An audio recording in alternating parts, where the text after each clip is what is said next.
This is the best of First and Last, the podcast, with Mike Golic Jr. and Robin Lundberg.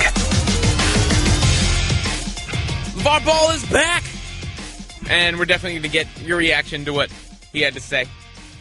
I thought we were pretty much done with LaVar Ball. I didn't know if he could say anything else that would cause a incendiary reaction. But he has, by going to stereotypes. Now, before we talk about LaVar Ball's comments, we have to be honest with ourselves. Stereotypes exist. There's some truth to some of them. Sometimes they are unfairly used. When you are talking about sports, there are many that come up. I mean, White Men Can't Jump was the name of a popular film. I think they are remaking it.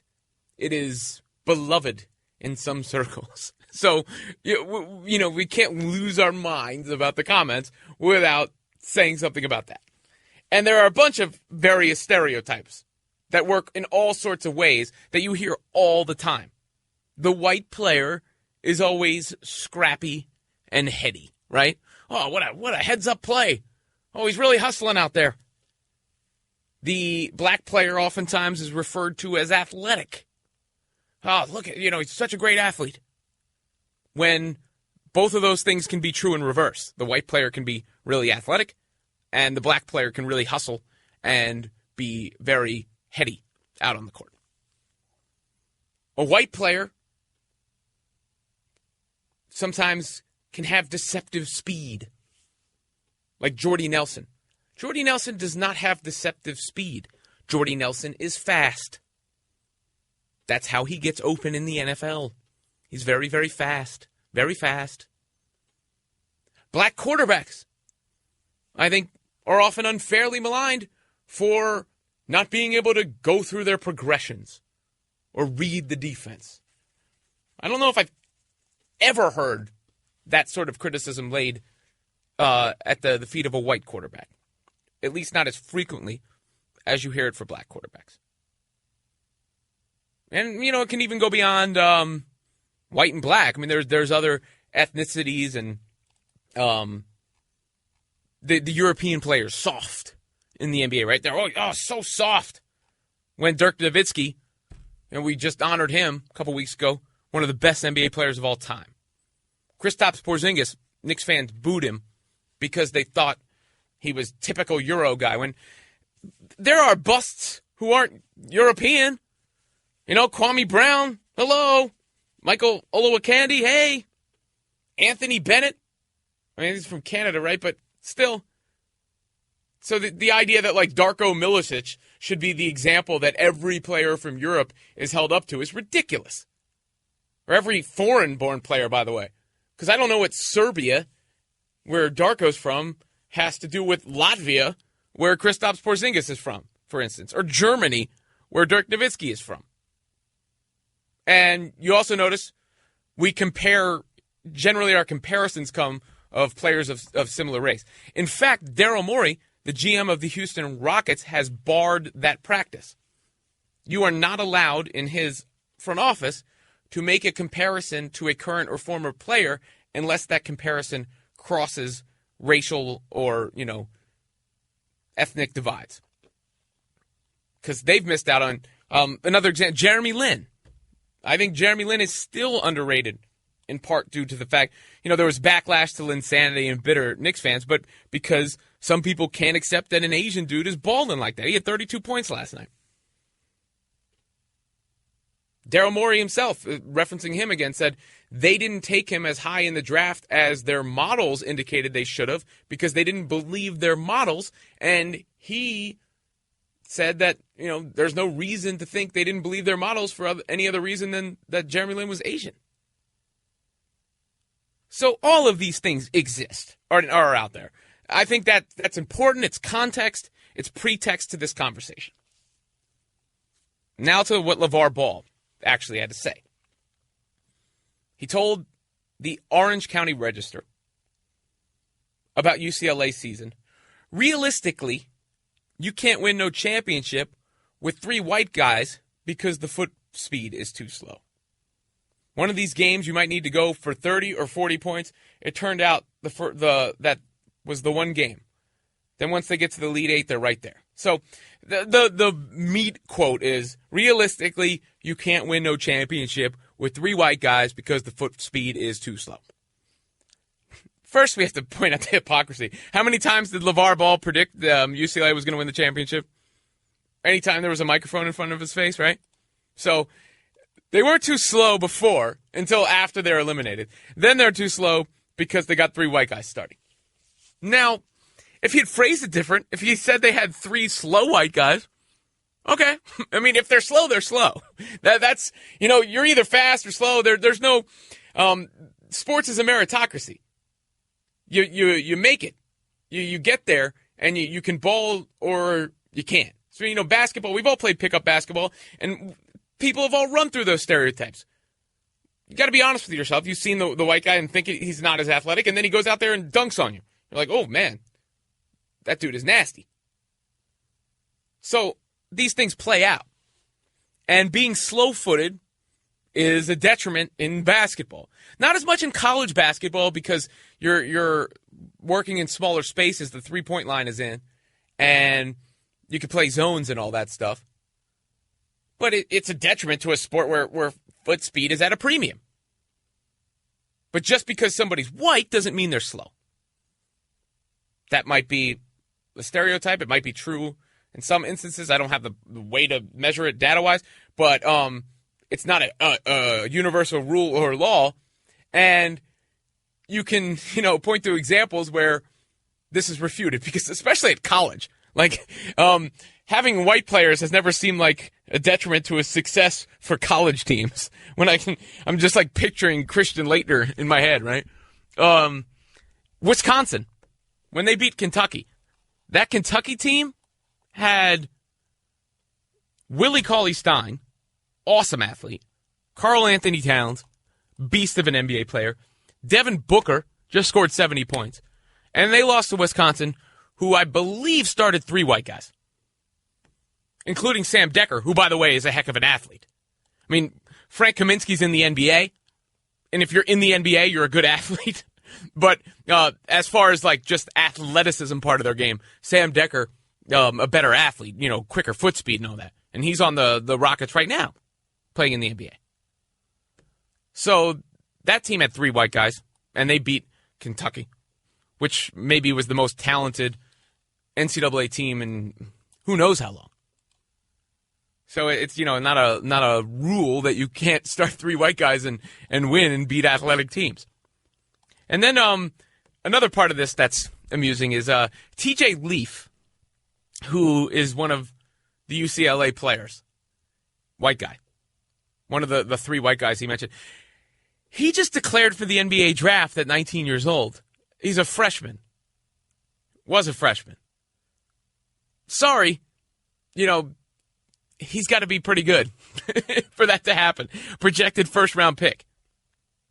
He's 6'10", so at that size, of course, foot speed's not quite as much at a premium. No, actually, no. I take that back, because the number one thing I evaluate now with big men is foot speed, lateral quickness. It's why I didn't think Jahlil Okafor would be good at all in the NBA, because he can't move side to side, meaning he can't switch on to guards, meaning he can't play the pick and roll defensively. Where you have a guy like, let's say, Tristan Thompson on the Cavs, who was so successful switching out to Steph Curry in the finals last year. So you do have to have some level of foot speed at the big man positions. It's why, I think Willie Cauley-Stein will eventually go on to have a good NBA career, because he can switch on to all sorts of guys. So either way, TJ Leaf, you're not a first-round pick, freshman declaring for the NBA draft if your feet are stuck and nailed to the floor, despite his whiteness. So in order to properly digest these comments, we have to deal with the fact that stereotypes exist. We have to deal with the fact that some people think, they're more true than others. We have to deal with the fact that, we have our inherent beliefs. And then we have to deal with reality. You're slow or you're not. And LaVar Ball, his comments, the one thing that I would actually take offense to the most out of him, really. Speaking as a white guy, it doesn't really bother me. I don't care. I mean, people are going to lose their minds and say he's wrong and rant and rave. The thing that would bother me the most is those are the teammates of his son that he just spent the whole year playing with, and developing camaraderie with, to have insulted by his dad. First and Last, the podcast. Todd Armstrong tweets in, didn't De'Aaron Fox score 39 points on LaVar Ball's son? So who wasn't fast enough? Look, man, I mean, we know these stereotypes exist, especially in basketball, right? How true they are depends on the individual. I've played a lot of basketball in my life, and I'm nowhere near considering myself, on the level of these players, but I've played a lot of basketball, and I've been in a lot of situations where people are choosing up teams, and I feel like I didn't get chosen where I should have, and, I'm reading between the lines, might be because I'm a white guy. So you either go out and you prove it or you don't. And if you prove it, you gain the respect. You can ball, you can ball. None of that other stuff matters. Real recognize real, right? That's the phrasing. I don't even know if the kids use it because my generation uses it. So that's what the old people say. Real recognize real. And when it comes to white guys, on teams, I guess it would depend on if they're slow or not. Wisconsin started 3 white guys, and they beat that Kentucky team. TJ Leaf, who's on UCLA, is going to be a first-round pick in the NBA. You ain't that slow-footed if you're playing in the NBA, especially, relative to college players. There are slow-footed players in the NBA relative to other NBA players, and they generally don't last long. I referenced Jahlil Okafor. That's why I wouldn't have picked him high in the draft. So, LaVar Ball is a controversial figure in and of himself because of what he said, and then he just threw this. This is a layup, an alley-oop. If I can't dunk this home, I really am white. Let's go to Nino in Los Angeles. Nino, you're on first and last. Yeah, you're up first. Go ahead. Hey, man, I don't know you that much, but I usually listen to your show at night, but you probably didn't get picked up at that pickup game because you're not too good. Well, how would anybody know that before they ever played with me? That's the point. I'm just saying, you probably didn't get picked up, man. It's the reason you are over there on the radio, ESPN, because if you can play some ball, you'd probably be playing somewhere. No, anyway, man, I just said I'm... LA, all right, I said I'm not that good. Of course, I have no delusions of that. Yeah, it was probably 3 girls or something like that, or 3 black girls you were trying to play in the pickup game. But anyway, man. All right. Man, I mean, what do you got? LaVar Ball's been gone for two weeks, man. We don't want to hear about LaVar Ball anymore, man. Then why are you calling in about him? Because I'm trying to tell you, we don't want to hear about him anymore. And just like the other day, man, I think it was yesterday, just before the Masters got started, you telling us about you don't care about golf that much. A big deal. You don't care about golf, you don't care about golf. When did I was talking on the radio. You think I didn't think anybody heard me, Nino? When the Masters started, you said, which was probably been Wednesday morning, you said that, oh, man, I don't really care about golf that much. Run the tape back, homeboy. Listen to the tape. That's exactly what you said. What is your point? What is your? You're not a big golf fan. I'm not a big golf fan. I've said that. All right, good for you, man. I only heard you say one thing about Charlie Hoffman. Charlie Hoffman dusting people on bad conditions, and you haven't said anything about him. Well, that's a lie. You're incorrect. I mean, I opened the show and did the entire first segment on the Masters, and I did the entire first segment of the 5 o'clock hour on the Masters. And Mike are going to be discussing it a ton. Greeny's as big a golf fan as there is on this network. Also, coming up in a little bit before we hand off to those guys, I want to talk about the idea of whether or not bets should be replaced if you bet on Dustin Johnson before he dropped out of the tournament. So, I mean, I don't know what you were trying to catch me in there. That was a bunch of... You sounded like LaVar Ball. Nino in Los Angeles sounded very much like LaVar Ball as he was calling in to complain about LaVar Ball. How about Sean in Massachusetts? Sean, you're up next on the show. Go ahead. Wow, he was all over the place, huh? Yeah. Now, my whole thing, and I could care less what he says either way, but, if it's a white guy making this comment about 3 black players, is that not everybody start throwing that out as being racist? Where this guy is being stereotypical, you know what I mean? And Sean, I'm stay on the line because I want to be careful in the phrasing here.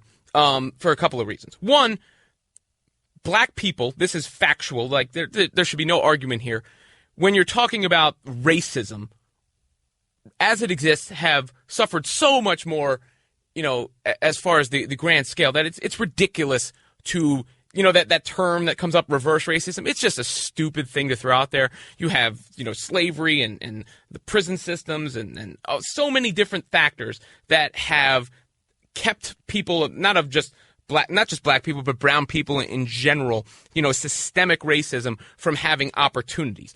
And they've been judged as inferior because of their race. So that's a big, big difference between that and saying, white guys are slower on the basketball court. Now, it depends on what he said about black players, that whether or not I would use the term racist or stereotypical. Like, complete your sentence. If he said, obviously he's not going to say black players are slower, right? I wouldn't assume. So what would you think he would say where the term racism would come in? I don't know, just say even like with black quarterbacks, as you were saying about progressions and things like that, maybe not being as head I used the term stereotypical, nature. But didn't I use stereotypical in describing that too? I mean, and it works the other way, like white guys being considered slow. Same thing. Jordy Nelson's not slow, he's fast. He's not deceptively fast, he's just fast. But isn't that 9 times out of 10 I'm going to be called racist for making that comment versus him being called racist for making that? It depends on who you're talking to. But again, like white people really shouldn't worry about things like that. And I don't. It doesn't bother me one bit what he says, but it's just looking at how people say a lot of times that's stereotypical versus a white guy. I understand what you're saying. And I said stereotypes of black quarterbacks before. I didn't say racism. Because racism is, a strong word to use and should be used when it applies. I'm not saying it shouldn't be used. Some people think saying someone is racist or calling out racism is worse than actual racism, which is ridiculous, right? But it is a strong charge to levy in the realm of these sort of things when we're talking about sports and the like. So I did say stereotypes of black quarterbacks and everything. But for speaking as a white guy, I would say this message to other white guys. When it really makes us look petty, it makes people look petty if you're going to sort of diminish the plight of what real racism has affected and what it's done to people to, try and call out racism against white people for trivial stuff. Because white people have not faced racism. It's not something that exists for white people. That comment. I don't think he'd be racist by that comment at all, but it's a kind of a catch-22 on something where a white guy might make a comment of something that he might be called racist versus a black guy. I understand what it just doesn't. It is, but I mean, I get what you're trying to say. I just don't. And thanks for the call. I just don't. It doesn't feel like the point we need to be arguing or stuck on, because what's the end game there? What are you accomplishing? If you were to say it was.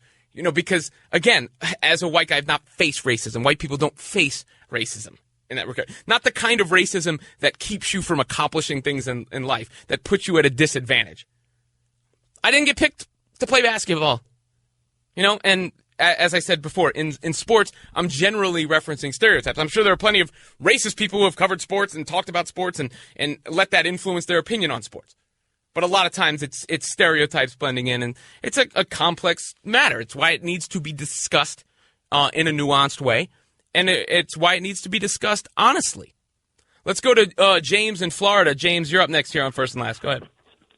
Yeah, let's just understand. I think I understand what's going on. After LaVar made that prediction and his son lost, I believe he's just trying to stay relevant. I mean, why not say something crazy like he's been saying, about the Steph Curry thing, and then about Michael Jordan, and then Charles Barkley, and, his bravado and kind of like his ego. After his son lost, he just needs to stay relevant because, he is building his own brand. So, what he probably calculated this whole thing out, like, okay, what can I say to keep me in the news? Because, it's where I'm at. It's like 6 o'clock in the morning, and we're talking about LaVar Ball. Yeah, and I'm sure he's going to dominate most of the headlines today with these comments. He's just trying to stay relevant, man.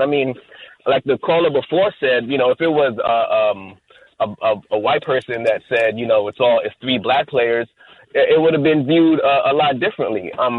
I don't think so. I mean, like, look, there's things that are said all the time. It's being viewed because it's LaVar Ball, right? And LaVar Ball, I don't know, maybe it is to stay relevant. I don't know if he's putting that much thought behind what he's saying because it's totally inconsistent with what he said before. Remember, he predicted UCLA to win the championship 1 billion times.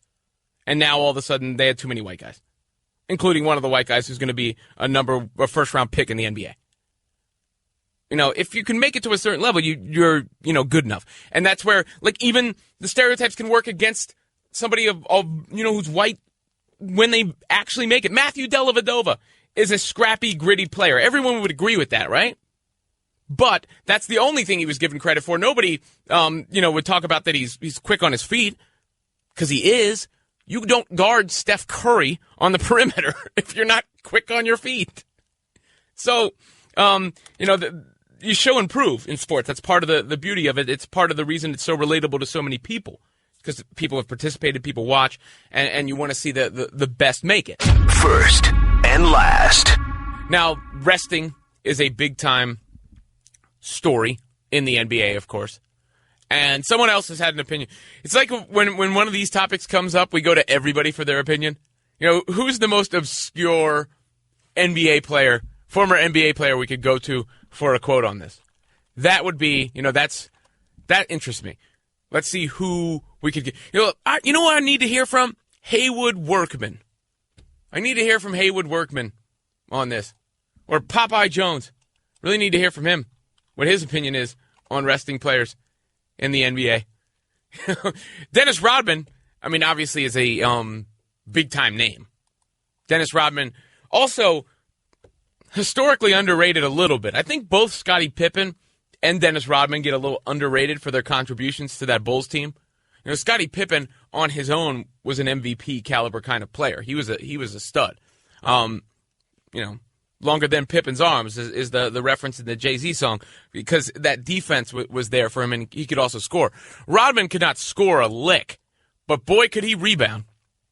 I don't think I've ever seen a player with a nose for the ball like Dennis Rodman. And Dennis Rodman was also ahead of his time defensively. He was ahead of his time defensively in the sense that he was a Swiss Army knife. He could guard centers. He could guard out on the perimeter because he was very athletic. Phil Jackson, I believe, called him the most athletic player he's ever coached. Never got tired, which for somebody who did a lot of the stuff he did off the court is pretty amazing, right? That it would never show on the court. Now, things that were going on upstairs sometimes were questionable. But on the court, I think both of those guys are a little bit underrated for their contributions to that Bulls team. Not to bring down Michael Jordan at all, but because Michael Jordan is so lionized. Michael Jordan, unbelievable. And those guys were great superstar level, almost complimentary pieces to Jordan. That's how you get the Bulls. But Dennis Rodman came out and had something to say about the resting. And specifically, again, I do think this comes back to LeBron. He had joked about it before and talked about how it was never a big deal until he was the one who started doing it. And for the most part, I think that's true. You had the Warriors later, and the Warriors have become their own thing. So that added to the story. But when it was just the Spurs, nobody cared about it. And Dennis Rodman talked about Michael Jordan, and he said he never rested. He played every game. That's a common refrain. And, of course, you hear that from the guys of yesteryear. Back in my day, we didn't have ankles. We still played all the games. Dennis Rodman, he is not the first person who said something like this. Now, for some context, Steve Kerr, former teammate of his, he responded back. He said, I got a good kick out of that. Dennis was suspended 15 games a year anyway. So, implying Dennis Rodman got his rest in a different way because of suspensions. As far as the Jordan-LeBron thing goes, in this regard, if you want to use that as your thing, as your hill to die on, go ahead. That's fine. With all these players, the older players, it was a different time. Nobody was resting because none of the coaches, none of the front offices had access to this information, and none of them thought it was the prudent thing to do. So, in that sense, nobody rested. Also, I know I'm going to get the slings and arrows my way for this, but I've said this a million times, and I believe it to be 100% true. The game today is far more grueling than the game was back then. Not in the physical sense. We all know the Charles Oakleys and the Dennis Rodmans would lay you on your butt if you came into the lane. That's different. You cannot be quite as physical now. But as far as why guys are resting, they're resting to prevent fatigue-related injuries really having to do with your legs. And the way the game is played now, it's insane. Just, I promise you, do this as an experiment. Not to give you homework, but find a Bulls-Knicks game. Pat Riley's team against Rodman and Pippen and Jordan, and watch that game. And then watch a game, watch one of the games coming up tonight even. I mean, it's the end of the season, so you never know what you're going to get. But a big-time NBA game today. The amount of activity is so much more now. Because I don't blame the guys back then either, but the game is different. The rules are different. You can play defenses now you could not play back then. Michael Jordan is on record saying his career would not have been the same if you could play the defenses you could play today back when he played. And now more square footage of the court is used because of the three-point shot and the prevalence of it. So it's not as if baseline to baseline guys are going faster. I do think athletes get bigger and faster and stronger as people evolve, but and technology and training evolves. But the Showtime Lakers were known for going up and down the court. That's not what I'm saying. What I'm saying is the square footage, so within a given possession, there is more movement. There is more switching. There are more closing out. You have to run out to the three-point line. Then you have to switch back and all that stuff. Meanwhile, back in 90s ball or 80s ball, there was a lot more isolation post-ups. And you had to play man-to-man defense. Quasi-zone defense was illegal. You either sent hard double teams or you played man-to-man defense. So in those half-court possessions, you weren't switching all over the place. You weren't closing out the three-point shooters as much. People didn't shoot three-point shots as much. And instead, you were watching Patrick Ewing back down Bill Cartwright. And everybody else was standing, or you were watching Michael Jordan post up to get his fadeaway. So there was far less movement in the half-court. I heard Greeny and Golic yesterday on Mike and Mike referencing Tom Haberstroh's article about the physical toll of an 82-game season. And it alluded to some of the points. There was a lot more data than I've said, but I've been making this point for years. And it alluded to that the way the game is played now, that an 82-game basketball season can actually be more grueling than an NFL season. Now, I'd much rather play basketball than I'd much rather play 82 basketball games personally than one football game. But as far as just the wear and tear, the mileage that it puts on you. And then when Dennis Rodman's talking about Michael Jordan took 2 years off to play baseball. I get it. You still have to do the grueling travel schedule. You still have to train. But compared to playing basketball, baseball is barely exercise. And there is nowhere near the amount of wear and tear on your legs and in your body. You're not putting that mileage on. It took 2 years off. If LeBron took 2 years off, he might not be resting as much right now. And he's not even resting that much right now. First and last, the podcast. We're talking about Michael Jordan taking a few years off to play baseball and how he wasn't putting NBA miles on his legs. Now we've got Tim Tebow transitioning from football to baseball, trying to do so. I mean, any show where you're going to get to mention LeBron James, Michael Jordan, Tim Tebow, LaVar Ball, LaVar Ball's magnum opus coming up. Of all his comments, I bet you this one winds up being the most controversial. If you haven't seen what he said, go read it. Get your opinions ready. We'll get to it a little bit later in the show. But Tim Tebow hits a home run. Speaking of the show, isn't that the baseball game, MLB the show? He hits a home run, and I got to give Tebow something, man. His timing is darn good, isn't it? I mean, he seems to, whether it's you believe in the clutch factor or whatever it is, I know there's all the divine interventions jokes when it comes to Tim Tebow, but he does seem to have fortuitous timing.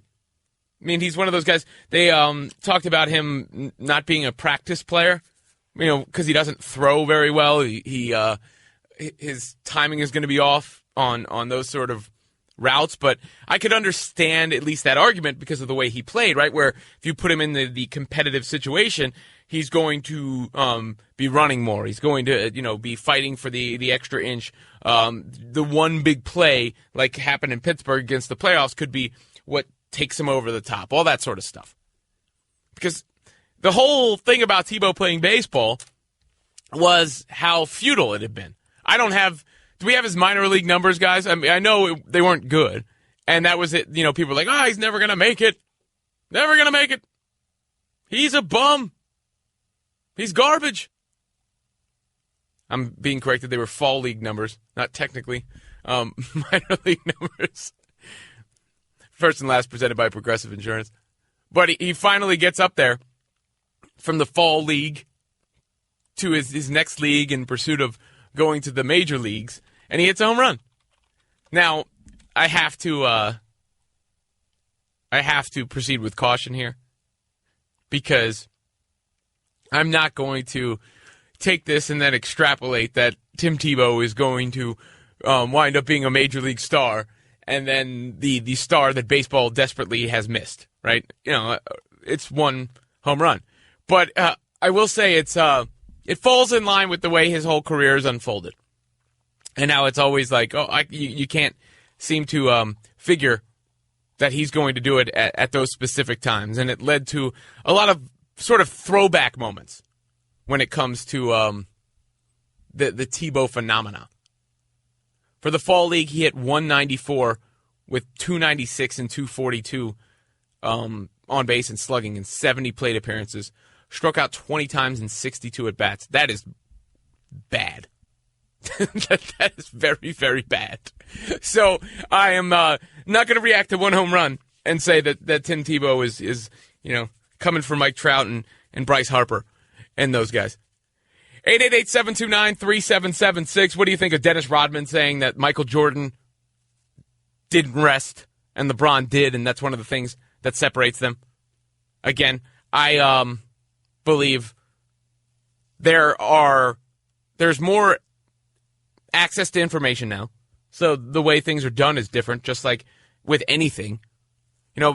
Fantasy football. When I first played fantasy football, my dad would take the papers the next day, on Monday, go through the box score, and calculate it by hand. Now, if the ESPN app goes down for an hour during Football Sunday, people lose their minds because it's automatically scoring for you on your phone. Were people back then, more pure fantasy football players? Things change. Things advance. We get better information. So that's part of it. I believe that the game has evolved where there are more three-point shots, there's more complex defenses, there's more switching, there's more running, more square footage of the court is used. So I do think more toll is put on the legs of the players today. There's more physical exertion being used by today's NBA players. Even if back in the day, the travel was harder and the physical aspect could have been argued to be tougher. And then there's the idea that Michael Jordan took 2 years off to play baseball. It's not the same thing as playing basketball. If you could easily make the argument that after a baseball game, if you're a workout warrior, you still need to go to the gym. Bartolo Colon. We talked about Bartolo Colon yesterday, and I have to give him credit for being a good pitcher, but it kind of bothers me that he's celebrated so much. Because it bothers me when a professional athlete is well overweight, right? And Bartolo Colon, I think, fits that bill. Also, nobody cares that he cheated or any of that stuff, which I find sort of quasi-hypocritical on various things. But Bartolo Colon, his return drew big ratings, by the way, on SNY in New York for Mets fans watching that. Bartolo Colon is a good example of, playing baseball isn't exactly keeping you in prime physical fitness. Or you want to go to a position player, how about Pablo Sandoval? It's not the same as playing basketball. 888-729-3776. Let's go to Nathan in Maine. Nathan, you're up next on First and Last. What's going on, Nathan? Not much. How's it going, Robin? Good, man. I think it's kind of funny how Rodman's just coming out and blasting LeBron about the whole rest thing. Like you said, the whole game is different now.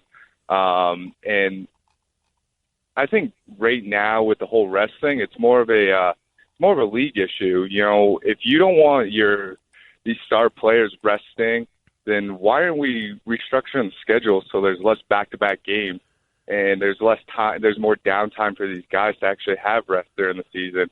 I mean, the season goes from November all the way to the end of June. You don't think they can restructure the schedule to make it a little bit? They are for next year. But the real answer, Nathan, is they have to shorten the season. It is too long. 82 is too many NBA basketball games to play for a number of reasons. 66 feels like the right number for me, something in that range. I could even see arguing down to like 60. There is the aspect of money that comes up a lot and asking people to take a pay cut. I like that Steve Kerr, by the way, came out and said he would take a pay cut because people always treat that as a non-starter. And I don't know why that's always a non-starter. Is everyone out for every last cent all the time? That's how everybody operates? Because it's not like the first thing that comes to my mind in things is like, you know, you want to be fairly compensated and you want to live a nice lifestyle, of course, but I'm not in pursuit of every cent. There are other things to be valued, like opportunity and location and all these things.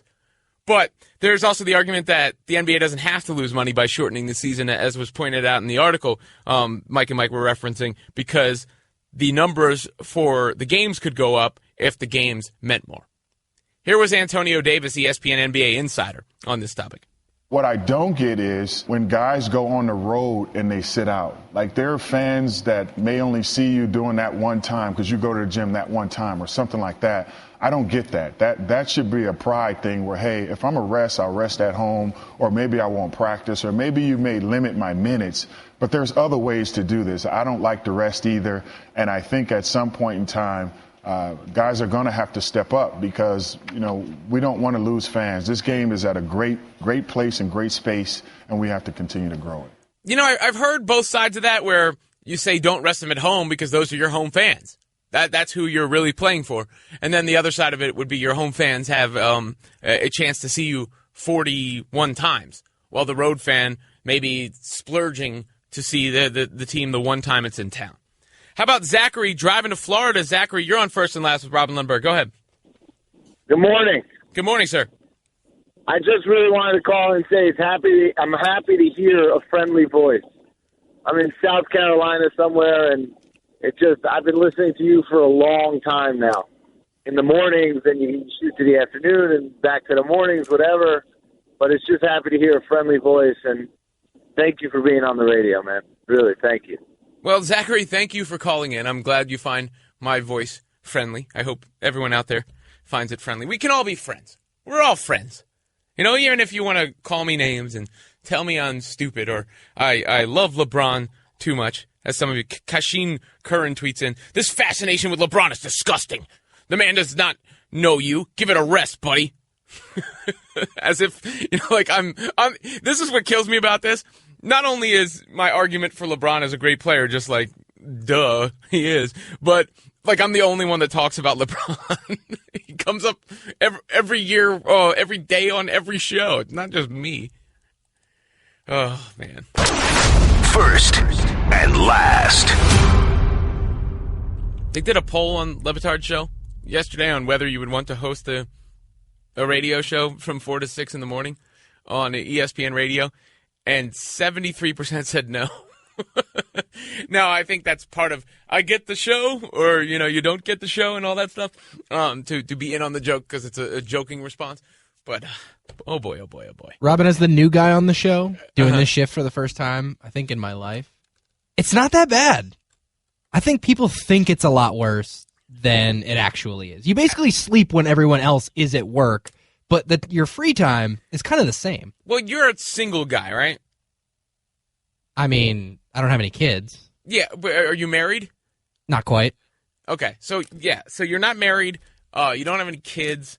Basically, your only responsibility is like paying your cell phone bill and the like. So it's a lot easier in that sense. Now, it depends on, you have to get the sweet spot of the schedule and how long you have to work. There's a whole bunch of things that go into it. Because I don't know how healthy it is to never sleep more than 3 hours at a time. But, it's workable. And, I've been doing it for years now. And I'm not complaining. Meanwhile, Kevin Durant expected to make his return for the Warriors on Saturday. And this is one of the final subplots of the NBA season. Steve Kerr, after Tuesday's game against the Timberwolves, discussed. We're playing really well, but, in my opinion, if Kevin had been here the last 12 games, we would have won the last 12. This has nothing to do with his absence. This has to do with the schedule. We came back off that trip, and the schedule totally turned in our favor. And after losing some games, we just got our edge. And when we got our edge, we started defending. That's why we're playing well. That would have happened whether Kevin was here or not. Well, Kevin Durant, when he came, there was an adjustment. I mean, even though he could seamlessly sort of fill the spot that Harrison Barnes was playing, there's always an adjustment when you're bringing in ball-dominant players to play with other ball-dominant players, no matter how great they are. I mean, it took LeBron and Wade more than a full season. I mean, I think it took until Wade realized LeBron was the guy. And I think it took a year before Wade deferred and realized, okay, yeah, I'm going to get my opportunities, but I'm not going to be the lead dog.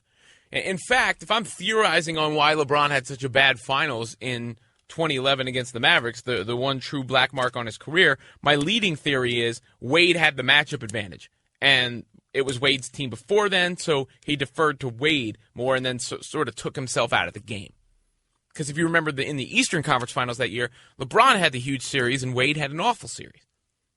But Durant comes in, and Steph Curry, I think very graciously, sort of backed away from the controls and let Durant do his thing.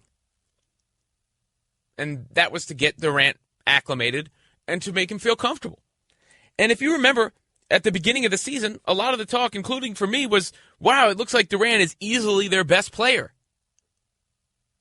Steph Curry just had 2 amazing seasons back-to-back. And he didn't look like quite the same player. I'm sure there are a number of reasons for it, but one of the big reasons is he was not handling the ball or initiating the offense to the same degree that he had been. I mean, this can be looked at even statistically this year. Curry's starting to rise up the ranks, but a year ago, Steph Curry in usage rate was right there with Russell Westbrook and James Harden. Usage rate is a statistic that tries to estimate the number of possessions used by a particular player. Steph Curry was in the top 5 last year, and essentially there was no difference between 1, 2, 3, 4, and 5. All very close, all jumbled. Westbrook was actually number 1 even a year ago, but he and Durant were very close as far as teammates being, and Curry and Westbrook were very close. You look at this year, Curry has fallen out of the top 10. Now, it's coming up lately because he's starting to handle the ball again, but because he deferred so much to Durant early in the year, Curry's usage went way down. Westbrook's has gone way up, of course. Harden's has gone way up, and Curry's has gone way down. So at the beginning of the year, that adjustment was for Steph Curry. And Durant looked great, but the Warriors took a second to hit their stride. Then they did. And they started to look like everyone thought they would look like when they got Kevin Durant. Durant goes down. Warriors struggle. And you go to yourself, wow, was Kevin Durant more important to the Warriors than we thought? I mean, because this is the core of a team that won 73 games without Kevin Durant. That was an adjustment period. They adjusted. Now they're back to playing Warriors basketball. They're playing a lot like they've played the last couple of years, and Steph Curry is once again the catalyst for that. Once again, the engine for that. And go ahead and check Steph Curry's splits statistically. Go ahead and look at his month-by-month breakdowns and the like. He's playing like an MVP again.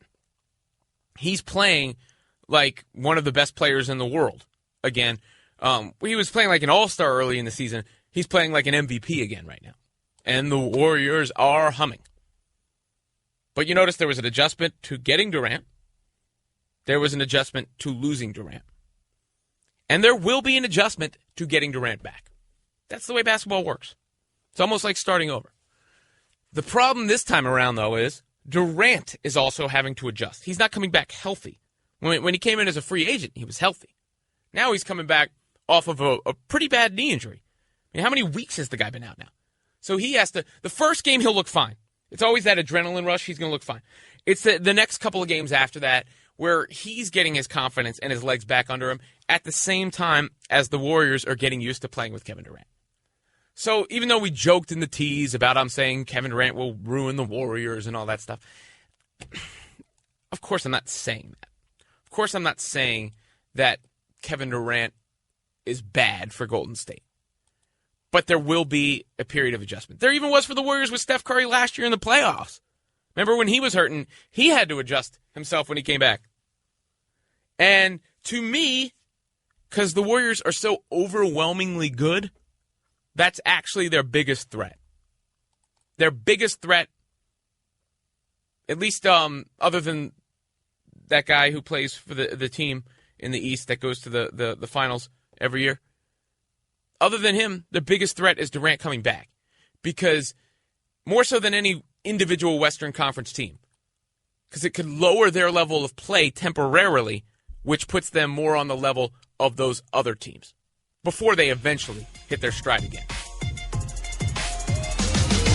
Thank you for listening to the First and Last podcast. You can listen and subscribe to all ESPN podcasts in the Listen tab of the ESPN app. First and Last.